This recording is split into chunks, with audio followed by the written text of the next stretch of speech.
Hello, I'm making this video because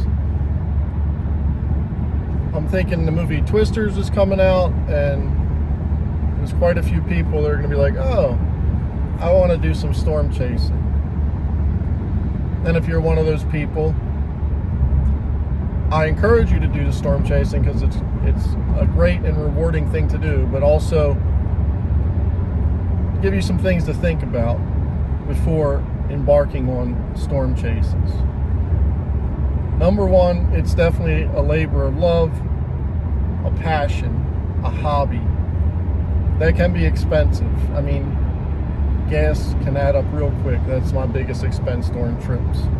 But one of the biggest things you will have to prepare for is disappointment. You know, the movie's going to make things look fun, crazy. Probably they're going to be getting on a lot of storms pretty easy, and all the storms are probably, I don't know. In Twister, the original movie, it was like the greatest day of storm chasing ever for those people. Every storm they got on produced a major tornado. Well, let me tell you, that don't happen. Most of the time, you're going to get on a storm, and it's going to be just a storm. It's not going to do much. It probably won't even be attractive. It'll just be awful. So you have to be very prepared for that, because most of the time, nothing great comes of it. It's just you're on a storm, so you have to love weather and be like, oh, that storm's really cool. And that's what I do most of the time. As long as it has some cool structure, something to it, I'm happy. You know, it's not all about tornadoes. I feel also, if you just want to chase for tornadoes, you're definitely going to be disappointed, because most of the time that don't happen. Tornadoes just don't happen that often, except this year apparently. That's a couple of the big things. Also, I recommend you just do a storm chasing tour if you're going to do it. There's a lot of great ones out there, and just splurge on it. Spend the money and do that, because you're going to be guaranteed to see stuff at least. Not going to say you'd be guaranteed to see a tornado, because that's might or might not happen if you're out there only for a week or something. But you're going to probably see some good storms in the spring, no matter, because those guys and girls are going to get you out to the best places to see at least well-structured storms or something like that. If you go in your own vehicle, one thing you have to be prepared for also is the absolute vehicle destroyer, hail. Especially when you go out to the plains. Hail, no joke. It gets big, and it comes down hard, and it smashes things. So you're taking your own vehicle, you should understand how hail at least works in a storm, where it's going to come down at, and try to place yourself away from that. I know there's storm chasers that like to drive into the hail. It's nice to be rich and have a lot of money so you can get rental cars and blow them up, or your own car and blow it up. And if you have that kind of money to burn, have at it. Me, I don't have that kind of money to burn, nor do I want to completely destroy my car. It's not fun being in hail. I white knuckle it every time I'm in a storm where there's hail, because I want to stay away from that hail. And I get very stressed out if I get in hail, because you start to see those hail balls getting bigger, and you're like, oh my God, it's only a matter of time before my window's gone, or my windows get blown out, and you see dents in your car, and it happens real fast. And those storms, when they start dropping baseballs and bigger, watch out, because you're going to get smashed up. And it's also dangerous. You don't want to be out in it. So hail is the biggest thing, and that comes everybody I ask lives out in the plains. I ask them the first thing, what is your biggest concern about storms? Not tornadoes, it's hail. That's all people really worry. I mean, they worry about the tornadoes, but hail happens much more frequently, and it is devastating to things, and it does billions of dollars worth of damage. It wipes out crops, cars, destroys houses. It does it all. Blows out it's just awful. So be prepared for that. And long hours of driving. Long hours of driving. Like today, I live in Baltimore. I'm driving to Syracuse to chase some storms in New York. That could be good, or they could be nothing. It's all going to hinge on this mesoscale convective system that's coming through and how these storms fire off and what they're going to do. But I'm going where the wind shear is, because without wind shear, storms are garbage. They're just going to be pulse storms. And whilst I may do some pulse storm videos, because that's the only thing around sometimes, because they can make interesting videos, you know, there you have a decent shelf cloud. But other than that, I do not want to be around storms that have no wind shear. And you really want over 30 knots of wind shear, preferably more, you know, because you want to get those storms organized. And again, no wind shear, those storms aren't going to get organized. They're just going to blow up and then fall in on themselves and die within an hour. Wind shear tilts those updrafts and helps everything come together, and you get longer lived storms. So, big things, learn about weather,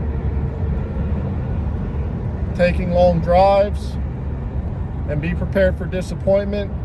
But when I'm telling you, when it happens, when you get on that storm that produces a tornado or has just absolutely beautiful storm where you can see the whole thing and you get the great video of it rotating and all, the feeling you get is the high. You know, it's that highest of highs, because you're chasing that. That's what you chase for, those big things. But when you do an event and it looks like it's going to be a great event, the model, you got to know those models are showing supercells form. Oh, you're like, oh yeah, man, this is going to be a big one day. And you get out there and it's a blob, or it busts out and you just don't get anything, and you drove 10 hours or 6 or 10 hours or more. Let me tell you something, the feeling is awful. You just never want to do it again usually after that, and until the next day, until another event comes up, then you want to do it. But it is a terrible feeling. So storm chasing has those swings where very high highs and very low lows, because there's a lot of frustration involved. So be prepared for that. You know, and you just have to have that passion for weather, and it's something I can't get through enough, that passion, like anything. And if you want to become good at it, you just have to dedicate the time to it. Reading the books, the studies, follow and learn from people that have been doing it for years. Also people that are in the sciences that do it too. There's a ton of people that you can follow that are in the sciences with that, and put out tons of information about storms, and their knowledge is there. And it's great knowledge to use, because unless you get a PhD or something, you're doing the actual research, you know, you're a layman. Like me, I'm a layman. I'm proud to admit it. I mean, I'm a layman, but I understand the weather some, and I do it as an amateur. But these professionals that do this, you know, either there's some professional storm chasers that do it all the time. I couldn't live on the road like that all the time, but there's also the professionals in weather, like the scientists that actually do it and get the research data.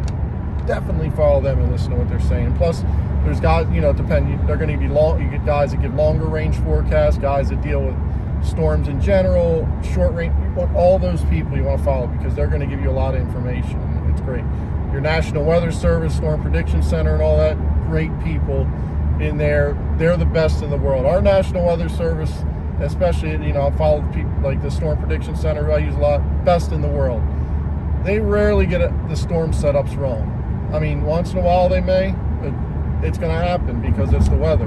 But overall, our National Weather Service, and especially, you know, I love our Storm Prediction Center, they rarely get things wrong. So I use the information from their website a lot, because it's the best. You know, you know where things are going to happen. Then it's up to you as a storm chaser to be able to use the models also to kind of pick out where you want to go in that space that's defined. So it is also important to learn how to use the weather models too. You have to know how to use them properly. Just don't cherry pick soundings and all that stuff. You have to know what you're looking for and be able to properly apply yourself to those. That's where it takes, you know, you're a layman, but you need to up your skills in that aspect, so you can drive to the right place and do the right things. At least put yourself in a favorable position. So that's it. If you want to be a storm chasing, chaser, I say do it, enjoy it, but be prepared for the disappointment. Also look for inspiration. My inspiration to storm chase came from Mike Olbinski because he's an artist, and I consider myself somewhat of an artist, and I like what he's doing. He does these time lapses, and they're beautiful. And I was like, oh, like my first love's volcanoes, inaccessible, and I just don't, to get to them. I live in Maryland. I'm not going to be able to get to erupting volcanoes here and there, but I can get to storms. So I was like, oh, here's a change. Volcanoes will always be number one for me, but storms are close number two. You just have to look for somebody that inspires you. Mike Olbinski's work inspired me. And, I don't want to I want to do some different things than he does, but definitely my work's based in, I love those time lapses because you can understand the story of the storm better too, watching the time lapse.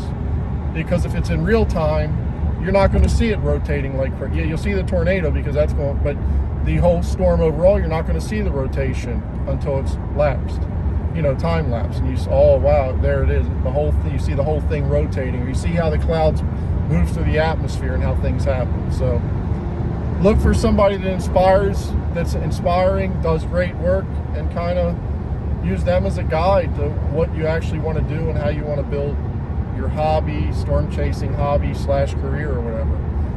So that's what I can know.